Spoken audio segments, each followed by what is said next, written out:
ఋత్విక్కులుగా ఎవరైతే ఉంటారో వారే యజమానులుగా కలిగినటువంటి యాగానికి సత్రయాగం అనేటటువంటి పేరు.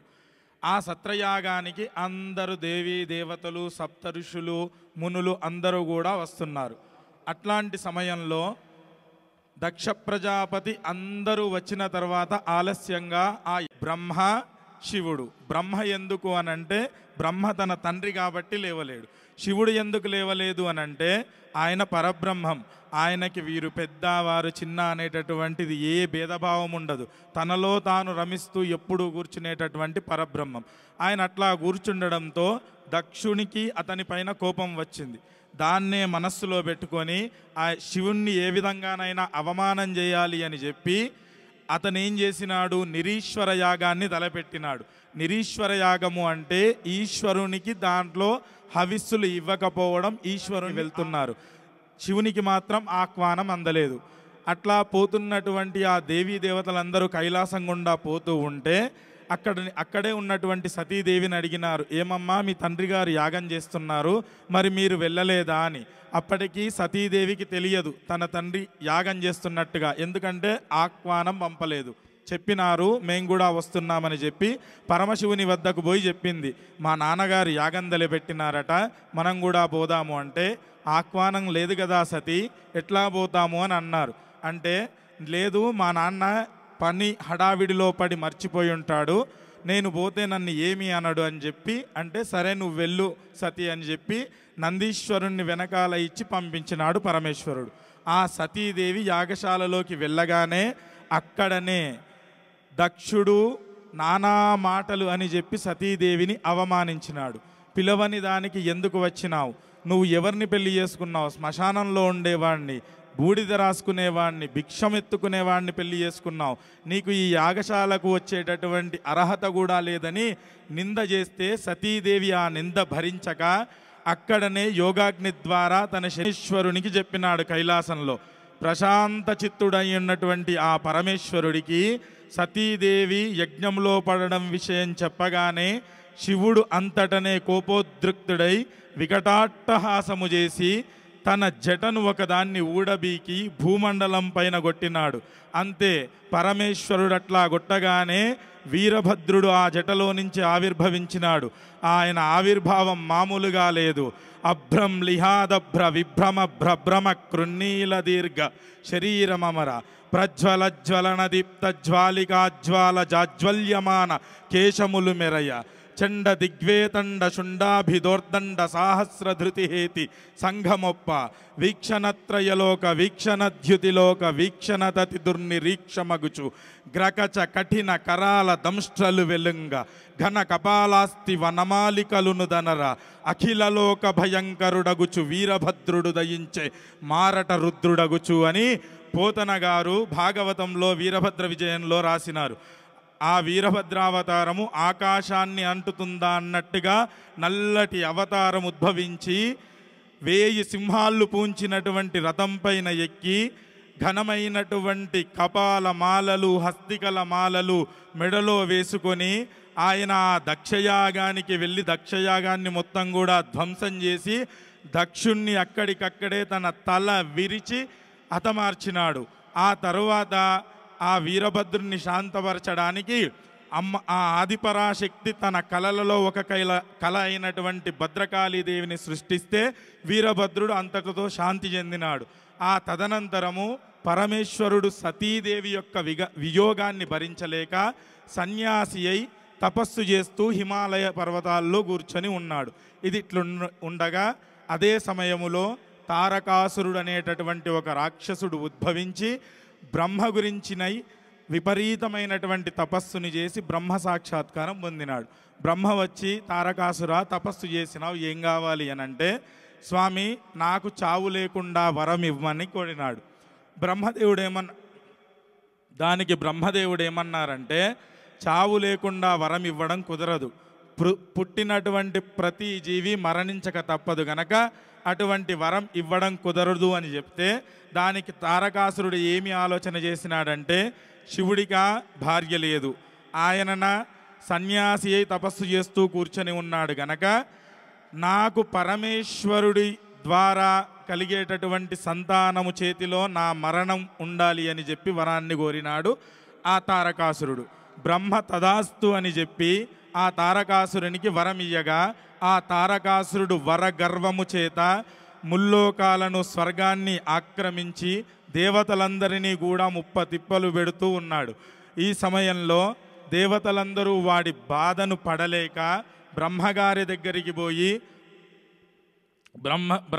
బ్రహ్మదేవుడి వద్దకు పోయి, స్వామి నువ్వా వరమిచ్చినావు, ఆ తారకాసురుడా మా అందరినీ ఈ విధంగా పీడిస్తూ ఉన్నాడు, దీనికి మార్గమేమిటి, వాడి పీడ నుంచి మాకు విరుగడ లేదా అని అంటే, అప్పుడు బ్రహ్మకు కూడా ఏం చేయాలో అర్థం కాక విష్ణుమూర్తి దగ్గరికి పోతే విష్ణుమూర్తి వారికి ఒక ఉపాయం చెప్పినాడు. మీరందరూ కలిసి పర్వతరాజు అయినటువంటి హిమవంతుడి దగ్గరికి పోయి ఆయనని ఒక కోరిక కోరండి. ఆదిపరాశక్తి గురించి తపస్సు చేసి తనకు కుమార్తెగా జన్మించమని అడగమని తపస్సుకు చేయమని చెప్పండి అని అంటే, వీళ్ళందరూ పోయి హిమవంతుణ్ణి అడగగా హిమవంతుడు సరేనని చెప్పి హిమవంతుడు తన భార్య అయినటువంటి మేనాదేవి ఆదిపరాశక్తి గురించి తపస్సును వనరించి పరాశక్తి ప్రత్యక్షమవగా, అమ్మా నువ్వు మా ఇంట కుమార్తెగా పుట్టు అని వరం అడిగితే అందుకు తథాస్తు అన్నటువంటి ఆదిపరాశక్తి ఆ తదనంతరము హిమవంతుడికి కుమార్తెగా పుట్టింది. ఆ హిమవంతుడికి కుమార్తెగా పుట్టినటువంటి ఆ ఆదిపరాశక్తి పర్వతరాజు కుమార్తె గనక పార్వతీ అని పిలిపించుకుంది. హిమవంతుడి యొక్క కుమార్తె గనక హైమవతి అని పిలిపించుకుంది. ఆ హైమవతి అయినటువంటి ఆదిపరాశక్తి పెరిగి పెద్దదైన తర్వాత విద్యాభ్యాసానికై పంపిస్తే ఆమె గురువుగారి వద్ద విద్యాభ్యాసం చేస్తూ గురువుగారు అ అంటే ఈమె ఈ అంటుందట, గురువుగారు ఉ అంటే ఈమె రూరు అంటుందట. ఎందుకంటే అమ్మవారికి పూర్వజన్మ విద్యలన్నీ అట్లా కరతలామలకముగా వచ్చేసినాయి. ప్రతేదినే ప్రాప్తజన్మ విద్యాహ అంటాడు కాళిదాసు కుమార సంభవంలో.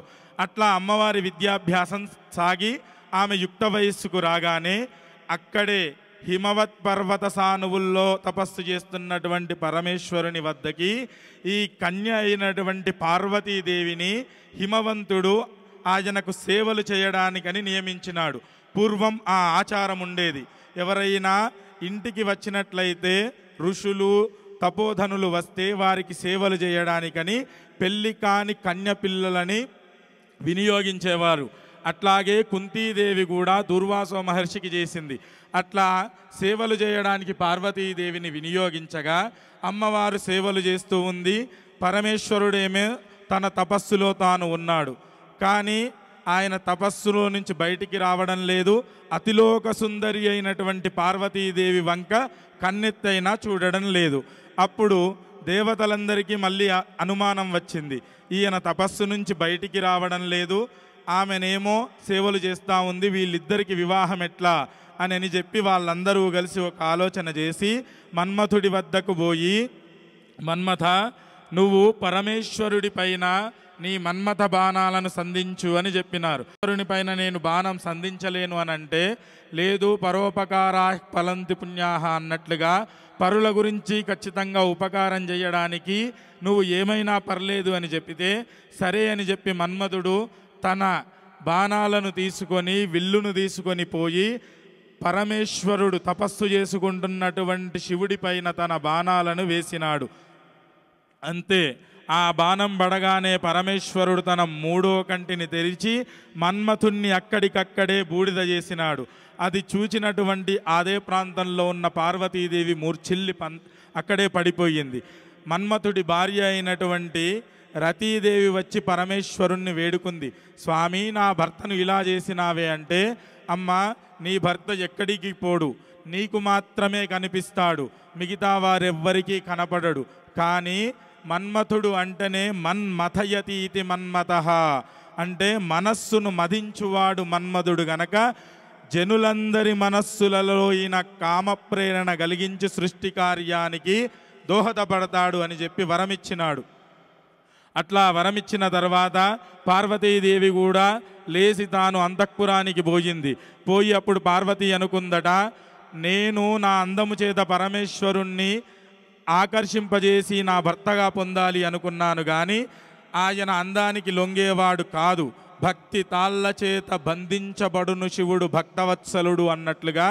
కనుక నేను భక్తితో పరమేశ్వరుణ్ణి సొంతం చేసుకుంటానని చెప్పి తాను తపస్సు చేయాలి అనుకుంది. అదే విషయాన్ని పోయి తన తల్లి అయినటువంటి మేనాదేవికి వివరింపగా ఆ మేనాదేవి ఏమన్నది అంటే, అమ్మ నువ్వా తపస్సు చేస్తావా? నీ శరీరము తపస్సుకు ఉపక్రమించేటటువంటి శరీరం కాదు తల్లి. ఎక్కడ లేరే వెల్పులు సమీప్సిత దాతలు ముద్దుగూన, నీవెక్కడ ఘోర వీర తపమెక్కడ, ఈ పటు సాహసిక్యముల్ తక్కుమ. శిరీష పుష్పమవధాన పరత్వమునన్, విహగమెక్కిన నోర్చునో, మధువ్రతం వెక్కిన నోర్చునో, నిశ్చయింపుమా. అమ్మా నీ శరీరము తపస్సుకు ఉపక్రమించేది కాదు. నువ్వు పువ్వులాగా కోమలమైనటువంటి దానివి. ఒక పువ్వు పైన తుమ్మెద వచ్చి వాలితే ఓర్చుకుంటుంది కానీ ఒక గద్ద వచ్చి వాలితే ఓర్చుకుంటుందా? అమ్మా నువ్వు తపస్సు చేయాలనే ఆలోచనని ఉపక్రమించుకో. ఊ అంటే ఓ పార్వతీదేవి, మా అంటే తపస్సుకు వెళ్ళకు అన్నింది. అప్పుడు అమ్మవారికి మరొక పేరు వచ్చింది, అదే ఉమాదేవి, ఉమా. ఆ విధంగా అంటే అప్పుడు అమ్మవారు ఏం చేసిందంటే తన తండ్రి దగ్గరికి పోయి అడిగింది, హిమవంతుడి దగ్గరికి పోయి, నాన్న నేను పరమేశ్వరుణ్ణి కోరి తపస్సు చేద్దామని అనుకుంటున్నా అంటే ఆ హిమవంతుడు సరే అన్నాడు. అప్పుడు ఆ పార్వతీదేవి తపస్సుకు ఉపక్రమించింది. పట్టు చీరలు కట్టేటటువంటి తాను వాటిని వదిలేసి నార చీరలు ధరించింది. ముత్యాలతో కూడిన వడ్డానం పెట్టుకునేటటువంటి తన నడుముకి దర్భలతో పేరినటువంటి తాడును కట్టుకుంది. అమ్మవారి కేశపాశము మడమలకి ఆంతదట. అటువంటి కేశపాశాన్ని మర్రిపాలు పెట్టి జటాజూటలుగా కట్టుకుంది. ఆమె అట్లా కట్టుకొని పోయి తపస్సును చేస్తూ ఉంది. ఎంతటి ఘోరమైన తపస్సు అంటే ఎండాకాలములో పంచాగ్నుల మధ్య, అంటే 4 వైపులా 4 అగ్నులు పెట్టుకొని మిట్ట మధ్యాహ్నము సూర్యుడు నడి నెత్తిపైన ఉండగా సూర్యుడిని 5వ అగ్నిగా భావించి ఆమె తపస్సు చేస్తూ ఉంది. చలికాలములో వర్షాకాలములో గొంతు వరకు నీళ్ళల్లో మునిగి తపస్సును ఆచరిస్తూ ఉంది. ఆమె కొంతకాలానికి గాలి మాత్రమే తిని తపస్సు చేసింది. ఆ తర్వాత ఆకులు మాత్రమే తిని తపస్సు చేసింది. ఆకులు కూడా తినడం మానేసి తపస్సు చేస్తూ ఉంటే మునులందరూ అక్కడికి వచ్చి, అమ్మా నువ్వు పర్ణములు కూడా తినకుండా తపస్సు చేస్తున్నావు కాబట్టి నీ పేరు అపర్ణ, అపర్ణ అని పిలిచినారు. అట్లా సాగుతూ ఉన్న ఆమె తపస్సును చూసి నారదుడు పోయి పరమేశ్వరుణ్ణి, స్వామి అమ్మవారు నీ గురించే తపస్సు చేస్తుంది గనక నువ్వు ఆమెకు సాక్షాత్కరించు అంటే పరమేశ్వరుడు అమ్మవారిని పరీక్షించడానికి అని వెళ్ళి ఒక సన్యాసి రూపములో పోయి అమ్మవారి దగ్గరికి పోయి, నువ్వేం చేస్తున్నావు, ఎవరవమ్మా అంటే, నేను హిమవంతుడి కుమార్తె అయినటువంటి పార్వతీదేవిని, నేను పరమేశ్వరుణ్ణి నా భర్తగా కోరి తపస్సు చేస్తున్నానంటే పరమేశ్వరుడి రూపములో ఉన్న ఆ సన్యాసి తనను తానే నిందించుకుంటున్నాడు. ఆ పరమేశ్వరుడి దగ్గర ఏముందని నువ్వు తపస్సు చేస్తున్నావు? ఉండడానికి ఇల్లు లేదు, కట్టుకోవడానికి గుడ్డ లేదు, తినడానికి తిండి లేదు. అటువంటి పరమేశ్వరుణ్ణి పెళ్లి చేసుకొని నువ్వేం సుఖపడతావమ్మా అంటే, ఇతడెవడో శివనింద చేస్తున్నాడు, మెడలు పట్టి బయటికి గెంటి వేయండి అని చెలికత్తెలకు చెబితే చెలికత్తెలు అంత పని చేయబోతుంటే అప్పుడు పరమేశ్వరుడు తన నిజరూపాన్ని సాక్షాత్కరించినాడు. అంతా ఆ పార్వతీదేవి సిగ్గుతో తలవంచుకుంటే, రా పార్వతి, నా గురించే కదా ఇంత తపస్సు చేసినావు, పోయి పెళ్లి చేసుకుందామంటే, లేదు లేదు నేను చేసింది నీ గురించే తపస్సు అయినా నువ్వు పోయిన మా అమ్మా నాన్నల దగ్గర అనుమతి తీసుకుంటేనే వివాహం జరుగుతుంది అని అన్నది.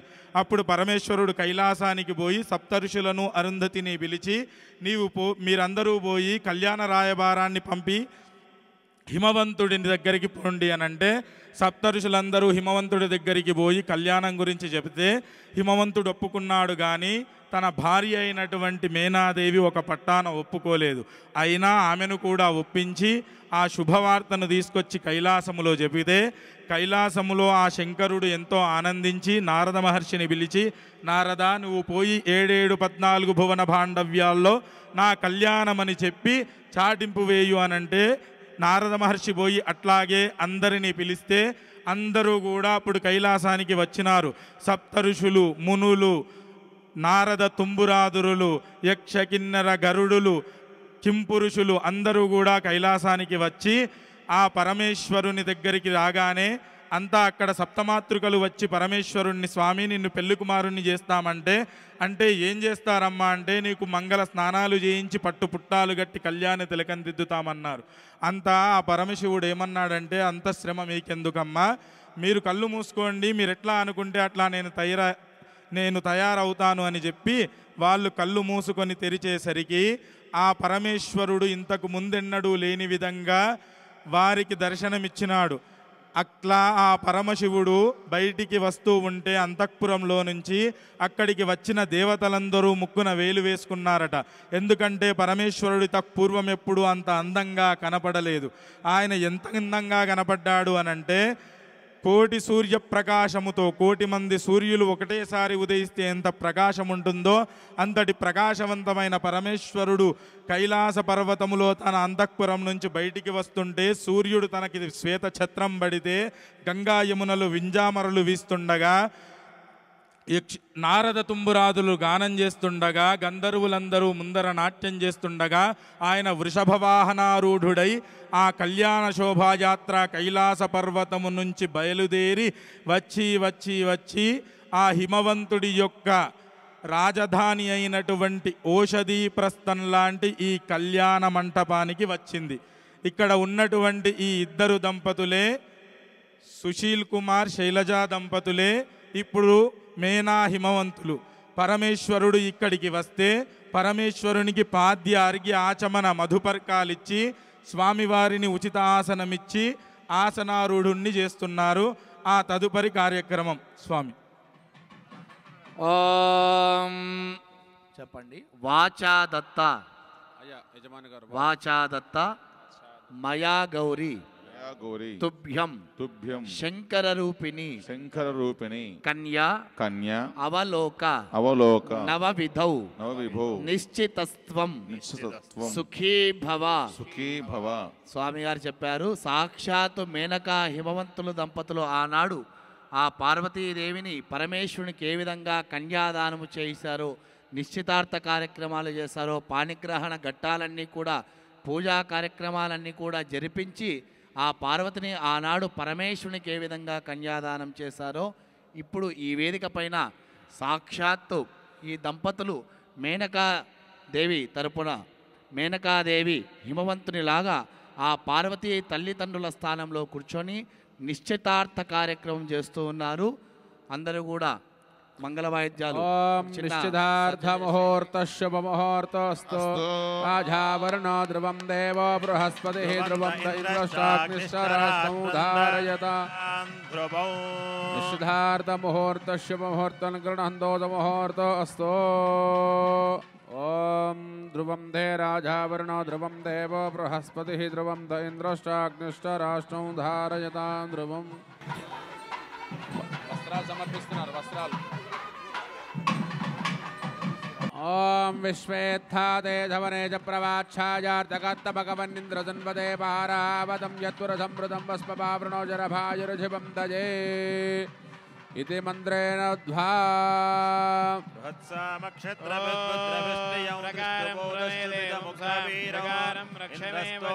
पंचदशेन मध्यमिदं वातेन सकरेण रक्षा रक्षाधारयित्वा वासिंगालु अथ पार्वती परमेश्वराभ्यां नमः. साक्षात् కైలాసంలో నంది, భృంగి, వృషభ, స్కంద, వీరక, వీరభద్ర మొదలగు 24 శివప్రమదగణాలు తాళం వేస్తుంటే, నటరాజమూర్తిలో నాట్యం వేస్తున్నటువంటి పరమేశ్వరుడు, అలాగే వారి చెంతన అందలు వాయిస్తున్నటువంటి పార్వతీదేవిని సాక్షాత్ ఇక్కడికి కళ్యాణం స్వీకరించడానికి వేదికపైకి ఆహ్వానిస్తున్నాము. కైలాసంలో ఉన్నటువంటి శివపార్వతుల తత్వాన్ని, వారి యొక్క అంశశక్తి భూతాన్ని ఈ వేదికపైకి ఆహ్వానిస్తున్నాం. చేతులు జోడించుకొని ఆ శివపార్వతుల యొక్క లీలా మూర్తులను మనసారా స్మరించుకోండి. ఓం కైలాసే కమనీయ రత్న ఖచితే కల్పద్రుమూలే స్థితం కర్పూర స్ఫటికేందు సుందరగణో కాత్యాయనీ సేవితం గంగా తుంగతరంగ రంజిత జడా భారం కృపాసాగరం కంఠాలంకృతశేషభూషణమయం మృత్యుంజయం భావయేత్ గిరినందిని నందితమోదిని విశ్వవినోదిని నందనుతే గిరివరవింద్య శిరోధిని వాసిని విష్ణు విలాసిని జ్యేష్ఠునుతే భగవతి హేషితి కంఠ కుటుంబిని భూరి కుటుంబిని భూరి కృతే జయ జయ హే महिषासुरमर्दिनि रम्यकपर्दिनि शैलसुते पार्वती परमेश्वरमावाहयामि स्थापयामि पूजयामि ॐ तत्पुरुषाय विद्महे महादेवाय धीमहि प्रचोदयात् कात्यायनाय विद्महे कन्याकुमार धीमहि ॐ आजोदपत्र अभिवृद्धि गङ्गणं वापि नागिनि रक्षनिधि गङ्गणम् उमा महेश्वरस्य गडाक्ष गङ्गणं दाम्पत्य अन्योन्याभिवृद्धि गङ्गणम् शुभिके शिर आरोह शोभयन्ते मुखं मम मुखं हिमय शोभय भूयागुं सञ्चभगं कुरु ॐ यज्ञोपवीतं परमं पवित्रं प्रजापतेर्यः सहजं परस्तात्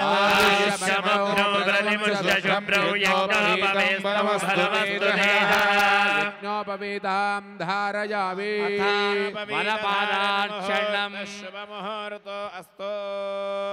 అథ వరపాదార్చనం మానవుల వివాహంలో కూడా వయసులో మామగారు పెద్దవాడైనప్పటికీ వయసులో అల్లుడు గారు చిన్నవాడైనప్పటికీ కాళ్ళు కడగడం జరుగుతుంది. అదేవిధంగా మన చేసుకోబోతున్నటువంటి అద్భుతమైన అంగరంగ వైభవంగా జరుగుతున్న శివపార్వత లీలా కళ్యాణ మహోత్సవంలో అమ్మవారి యొక్క తల్లిదండ్రుల యొక్క సాక్షిభూతిగా మేనకాదేవి హిమవంతుల బదులు సాక్షాత్ అమ్మవారికి కన్యాదానం చేసేటువంటి యోగ్యత శక్తి అవకాశం మనకు లభించింది. కాబట్టి ఇప్పుడు సాక్షాత్తు మానవ వివాహంలో వయసులో చిన్నవాడైనప్పటికీ అల్లుడు కాళ్ళు మామగారు ఏ విధంగా కడుగుతారో మీ యొక్క గోత్రాభివృద్ధికి మీ యొక్క వంశాభివృద్ధికి సాక్షాత్తు మీ తరపున అయ్యవాళ్ళు అక్కడ స్వామివారి యొక్క పాదాలను కడుగుతూ ఉన్నారు. వారి యొక్క పాదార్చన చూసి నమస్కరించుకోండి. ఓం ఆపపాదావనే జనద్వైహంతం నాశయంతు మే अस्मिन् कुले ब्रह्मवर्चस्य सारे వర్చసాగం దుయపయసా తేజసా प्रियं प्रजानां गुरुपधिपतिं पशूनां ఓం దక్షయోరావృణీమహే गातुं यज्ञाय यज्ञपतये स्वस्तिरस्तु नः मानुषेभ्यः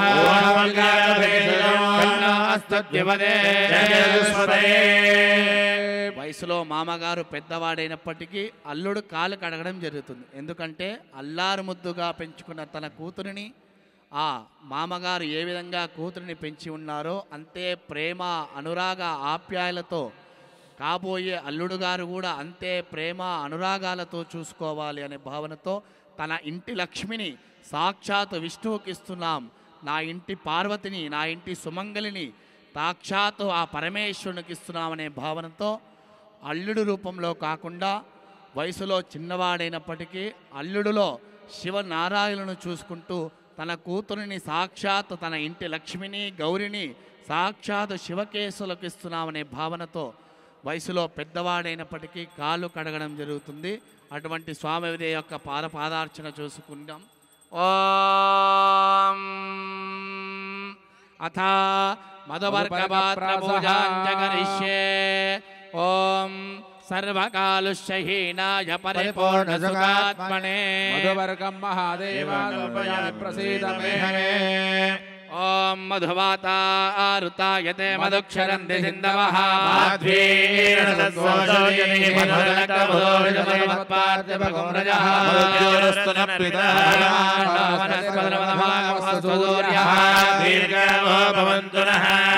మధుపరకం పూజయిష్యే మధుపరకం అంటే నమః శంభవే జమయో భవే నమః శంకరాయ నమస్కరాయ నమః శివాయ శివతరాయ అయం మధుపరకో మధుపరకః శ్రేష్ఠలింగదమర్పం ప్రథమం రాస్య అమృతాభిధానమసే హస్తం ప్రక్షాళ్య త్రియం రాస్య అయం మధుపరకో మధుపరకః ద్వితీయం ప్రాస్య అమృతాభిధానమసి స్వాహా ఇత్యపం పీత్వా శుద్ధజలేన ద్విరాచమ్య ఓం నమః శంభవే చ మయో భవే చ నమః శంకరాయ చ మయస్కరాయ చ నమః శివాయ చ శివతరాయ హస్తం ప్రక్షాళ్య ఓం తృతీయం అయం మధుపరకో మధుపరకః తృతీయం ప్రాస్య అమృతాభిధానమసి స్వాహా హస్తం ప్రక్షాళ్య యజ్ఞవర్ధదాం యజ్ఞస్య వృద్ధ్యమనవర్తా పచతరస్య భజనం మా కుర్వమజదోహం మనుష్యేజ భూయాసం గౌర్దేన భవ్యా మాతా రుద్రాణా ఆదుహితా వసూనాగం స్వసాదిత్యానామృతస్య నాభేః మదవర్కవాత్రముహూర్తస్సు ముహూర్తో అస్తు. అలాగే బాసింగ ధారణ చేశాము స్వామివారికి. బాసింగాలు ఎందుకంటే పెళ్ళికి వచ్చిన బంధుమిత్రులందరూ కూడా ఆహా అబ్బాయి ఎంత చక్కగా ఉన్నాడు, అమ్మాయి ఎంత చక్కగా అలంకరించుకుందో, ఎంత మంచి పట్టు చీర కట్టుకుందో, ఎన్నెన్ని ఆభరణాలు ధరించిందో అని ఆ కొత్త పెళ్లి కూతురు పెళ్లి కొడుకు పైన వచ్చినటువంటి బంధుమిత్రుల యొక్క దృష్టి, మానవ దృష్టి అయినటువంటి నరదృష్టి పడకుండా కొత్త దంపలు చిరకాల ఆరోగ్యాలతో ఐశ్వర్యాలతో వర్ధిల్లాలి, వారికి ఎటువంటి దృష్టికోణాలు తగలకూడదనే భావనతో అందరికీ కనిపించే విధంగా వారి నుదుటన బాసింగాలు కట్టడం జరుగుతుంది.